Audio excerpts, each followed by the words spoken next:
All right, good evening, everyone. Welcome to Off the Bench Magazine. I am your host, Mark Wiggins, coming on to you fully as Off the Bench for the first time in 22. And we are going to have our Word of the Year discussion. So hopefully in December, when last we talked, I challenged everyone to have their Word of the Year. Did a recap of my Word of the Year, which was until. My word was until. We talked about doing things, working hard, driving, hustling until we saw some results, saw some action, saw some results, break some breakthroughs or whatever, not giving up until there was a time and place in which we achieved our goal. So the word was until. While we had a lot of people joining us, we had a lot of people talking about their word of the year. It was good to see that people were doing their word of the year and posting and tagging and hashtagging. But the real challenge of the word of the year, or the real purpose of the word of the year, is to use it as an anchor for us, as an anchor to bring us back to center, if you will, when you're trying to work on your project. Return back to center, like in yoga practice, or we have moves and then you return back to center. And when you return back to center, it allows for you to refocus and to get moving and to make sure that you are headed in the right direction. So the word of the year was very special to me. I had it on my mug. I had it on a shirt. I had it on a sweatshirt. Hustle until, pray until. I've hashtagged it all over the place. Hopefully, you got to see the tags on the until piece. And so it's really just something that you can do to help focus in. And we talked in December. Some people that they shared their word of the year. And if you're on the Facebook Live right now, make sure you are checking in and saying hello. What's up, Denise? Down in Nashville, I see you. Appreciate you jumping on. Um, did you have your word of the year? Do you have it now?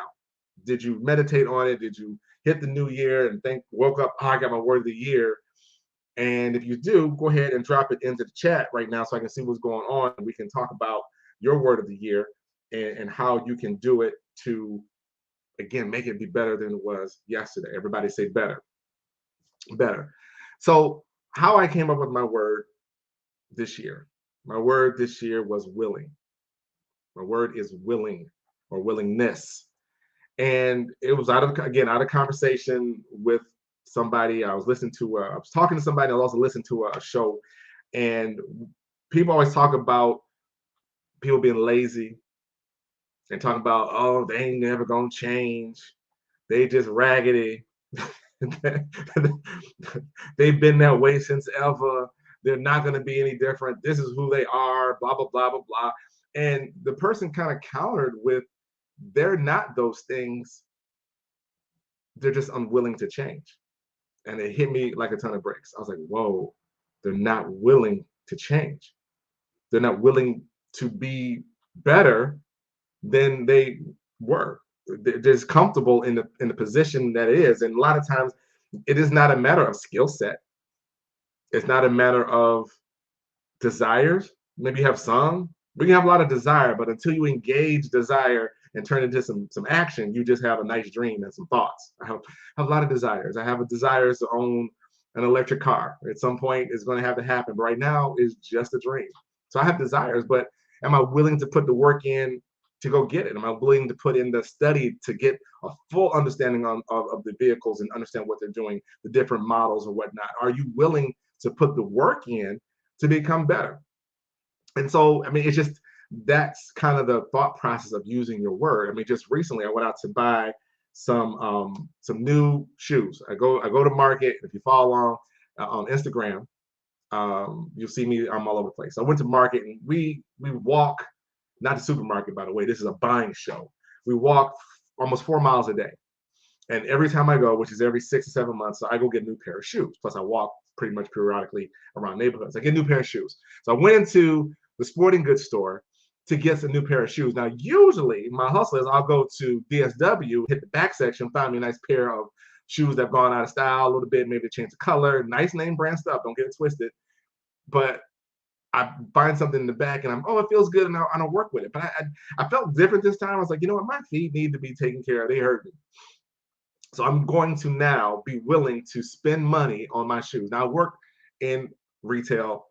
for 30 plus years. I used to work at Foot Locker. So I understand what involves going to buy a pair of shoes at a shoe store, whether it's Dick's, whether it's Hibbett Sports. Shout out to my daughter. They're not up in the north, but I would go to Hibbett's because that's where she worked, use my discount, and or go to the Nike store or the Adidas store or whatever to buy the shoes. It is a project. It's almost as bad as going to buy a phone, which is as bad as buying a car, right? It takes that long. So I get to the back wall, and this young gentleman there, I was like, yo, I need some shoes, do a lot of walking. He goes, well, try these on. And I was like, I want something different.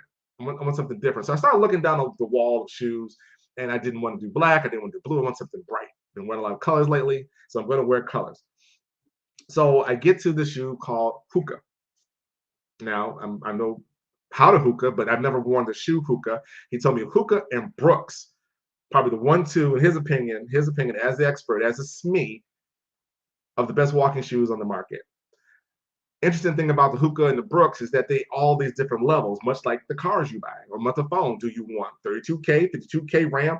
Do you want to pronate? Do you pronate? Do you roll out? Do you twist? Do you pigeon toe? Put this shoe on. You can't just put on a shoe and go, yeah, that's it, because it may not be it.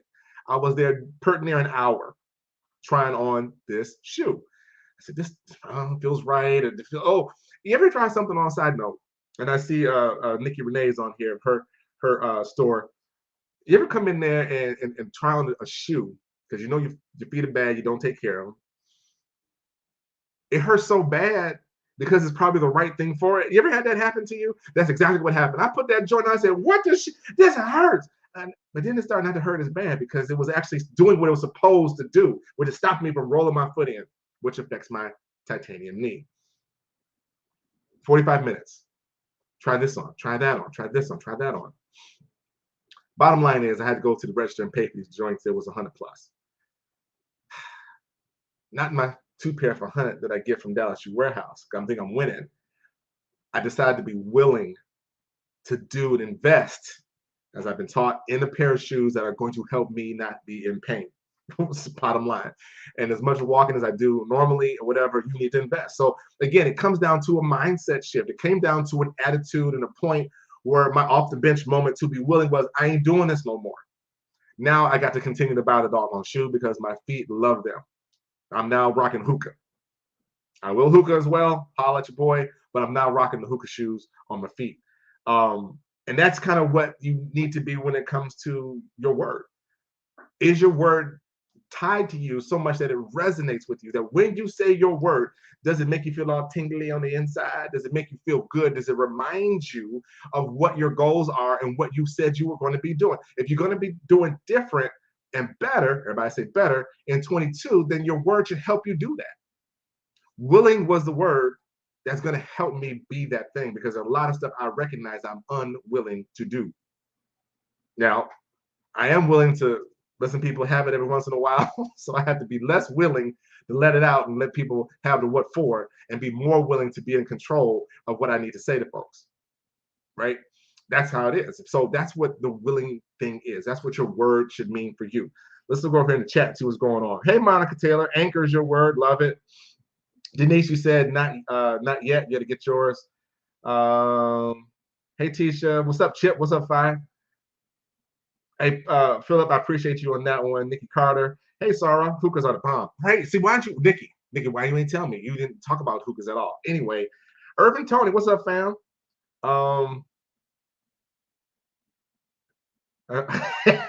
Philip, not sure about the shoes, but I know what it's like to have a shot rejected by you. Okay, Philip, I appreciate you, because you know what? You got all of that, and I was probably wearing some Chuck Taylors or something. Who knows? Nicole, what's up, Dr. Nicole Griffin? What's on? Willing. What's your word, Nicole, the Candace, who's also contributing writer for the magazine. Anyway, you got to make sure that your word is something that's going to allow you to refer back to it. Now, here's a trick about the word of the year. It can change. It surely can change if it doesn't serve your purpose. If you just pick something up and go, I'm going to go with this one, and it doesn't work, change it. There's no rules to this. There's no rhyme or reason for keeping a word. It may have served its purpose. So don't be afraid to change your word. But again, if you choose wisely at the beginning, it should ride with you the whole year. Until worked, I started highlight. If you're reading the magazine, Until was always in bold. If I'm writing, it was in bold. It was a hashtag until. It was because I wanted to make sure that I continually to reinforce that I wasn't stopping until I got to what I wanted to get to. Right? That's what we're doing it. What's up, Chuck? That's what the word is supposed to be about for you. Um, Funny thing about it is I started to make the merchandise, and I did get some people asking me to make their mugs for them. My sister, Dr. Valencia Wiggins, bought Word of the Year mugs for her staff at Wheaton over in Chicago. So everybody had their own Word of the Year because they saw hers and like, what are you doing? What is it? Oh man, that's great. Bunch of psychologists, they love it. And they start getting their mug. So again, I say, if you got your Word of the Year and you want your mug, I haven't done mine just yet. Next time you see me, I'll have it. I actually have it on a tumbler that says willing. Hit me in the inbox and get you a mug. Get your mug, get your tumbler, and we get you a shirt with your word, your own personalized word, so you can make sure that you're representing it. I put it on my phone as well. I take a picture of it and put it on the front of my phone, so on the screensaver it says now willing, to remind myself that we're going to do things that we haven't done before. We're going to continue to change things up. And it gets to the point, even on your routines. You routinely go to the store and order the same food and you wonder why it tastes bland because you ain't tried nothing new. You go to a restaurant and you order the same thing. You go to a steakhouse and you order, chicken tenders. Well, what is that about? You don't do meat? Great. Try the vegetables. Well, why are you not doing something different with what you do or change your seasoning, whatever? Those are, from my opinion, my perspective, unwillingness behaviors. So I'm going to change all that to be a little bit more open. And it's a challenge. I had to catch myself. Like one of the things we did in King's Challenge, if you're a King's Challenge person, we'll talk about this next week in depth, is the challenge was to replace your favorite drink with water. Did I tell you I just got back from a road trip? I was out dinner all the time. It was hard not to just not have, I'm down south. I'm looking for sweet tea left and right. Like, yo, it's better in the south. I'm like, I'll have water. I don't told all these people I'm gonna do water.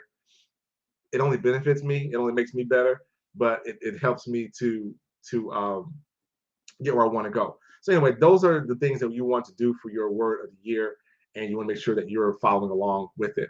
It is a challenge. Remind yourself. Um, Anybody else on here?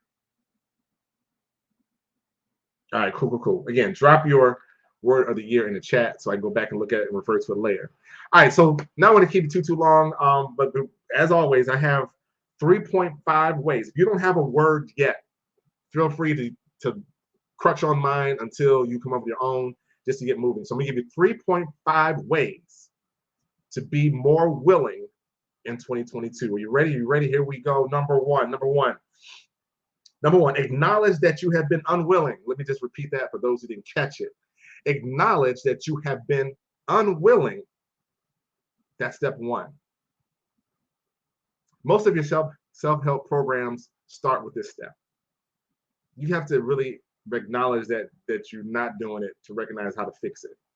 Because you probably don't even do it. I didn't recognize how unwilling I had been on a lot of different topics. I'm like, ooh, I'm a little bit stubborn on that thing. I'm not sure why. I need to kind of go back and check those things. But make sure that you acknowledge where you are in this process. As I talk about, begin where you are. Just simply say, you know what, there's a lot of things I'm just not willing to do. That simple phrase actually empowers you because you get to know more about yourself. You get to know what it is that you will or will not do. Knowing what you won't do is just as powerful as knowing what you will do. What I'm not going to do is, what I won't do is, what you won't do or unwilling to do is just as powerful as what you're willing to do, because it could actually save you. Well, I'm not willing to do the same dumb stuff I did in 20. See how that work?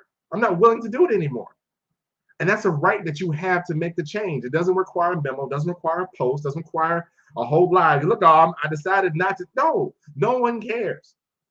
Just make the change. Be better than yesterday. I'm gonna keep saying it. Be better than yesterday. Everybody say better. Just be willing to be better than yesterday, whatever that means for you. But you have to acknowledge that's why you're stuck. You have to acknowledge why you're stuck. That'll help you get you moving in the right direction, because there's a couple more steps, right? Let's move to step number 2. In the process of becoming aware, let's do step number 2, which is figure out why you ain't won't do it in the first place.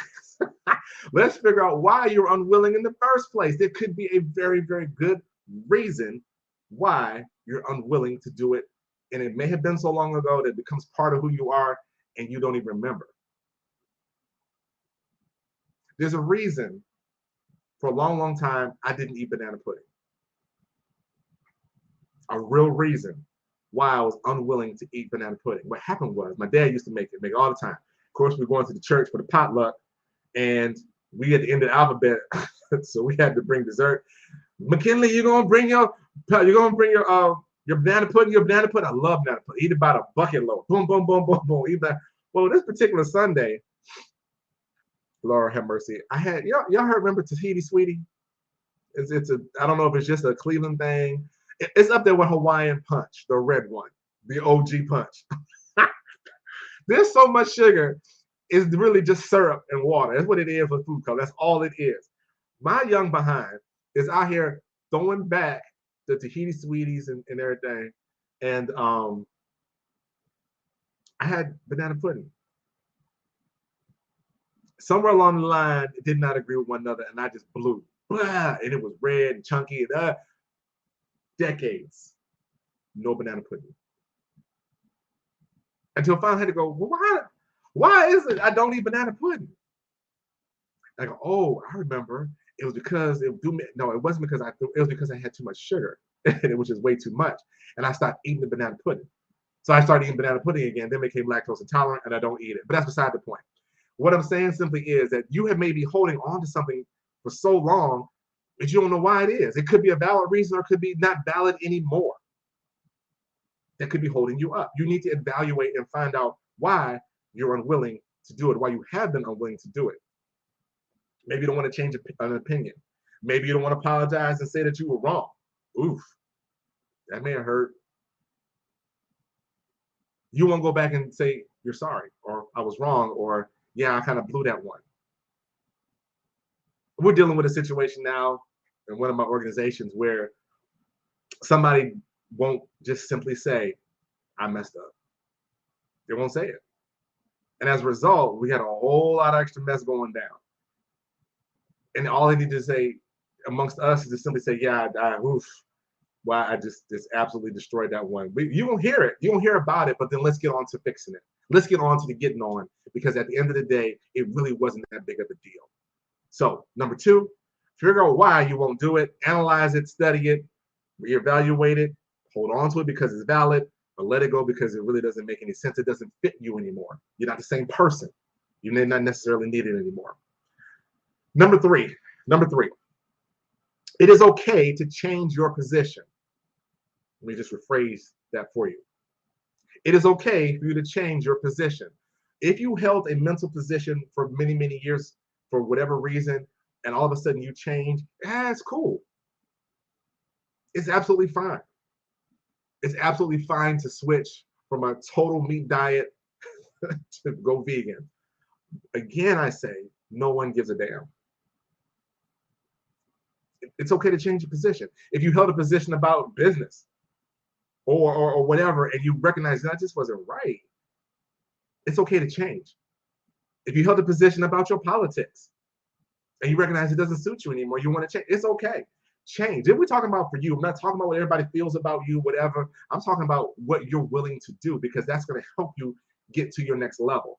It's all right to change a position on something. I know a lot of folks who held a strong position about interracial relationships. Strong ones like F no. That never come in my house, and my daughter will never. Is that my grandbaby? Oh Lord, look at this. Look at little Twan. Look at for real. Now all of a sudden it's a little different when it's your kid. Right. It's okay to change your position. Stop being so reluctant to let go and grow in your relationships.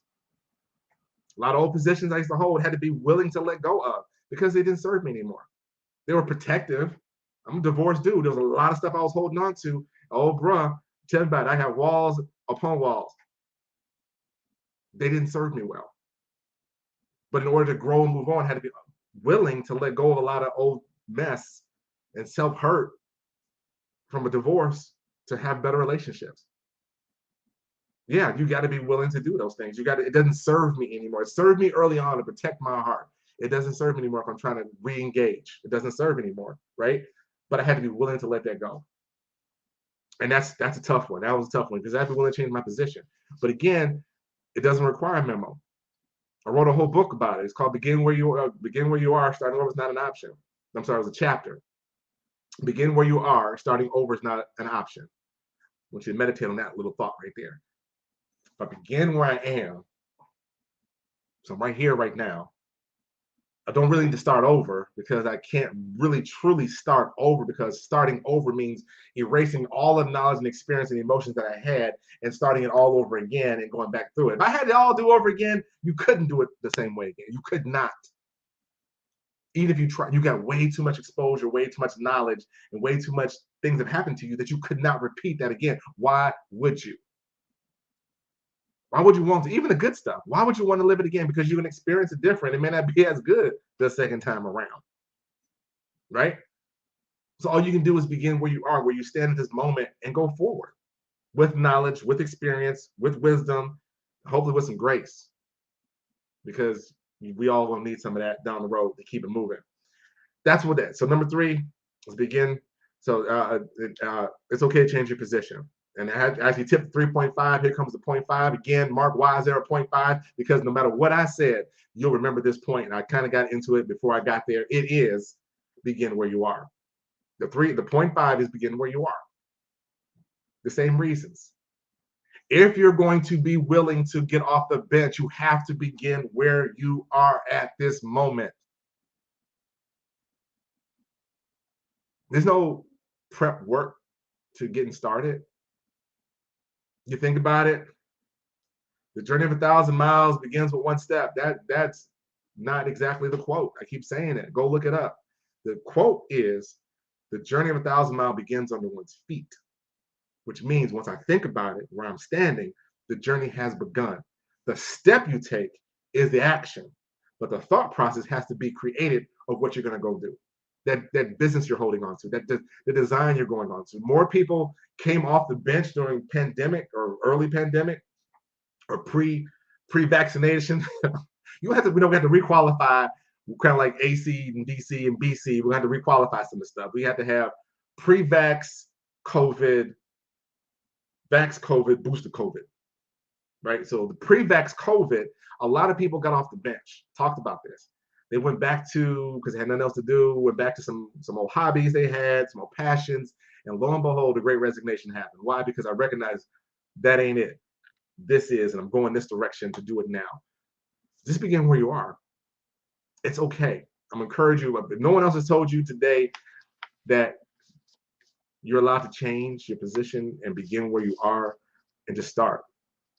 Those out there on the weight loss journey and the health kick, don't you just have to get going? You have to order somebody's program.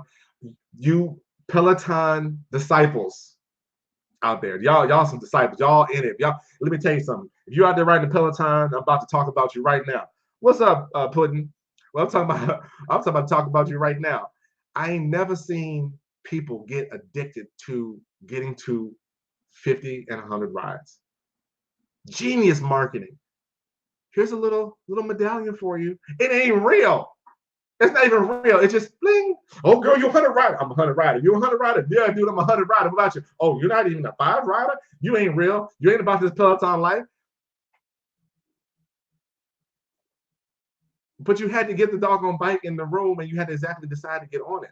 And to get to your 100th ride, guess what you had to do? You had to begin where you were with ride 0. And then be consistent and willing to commit to the process. See how that all work together? See, my word is lit. I don't know what y'all working with, but my word is lit. Let me see what's over here. Philip, acceptable. All right, Philip, I appreciate you for sharing your word. Philip says this is acceptable. I'm still waiting for Nicole to put her word in. What's up, Ronald Ayers?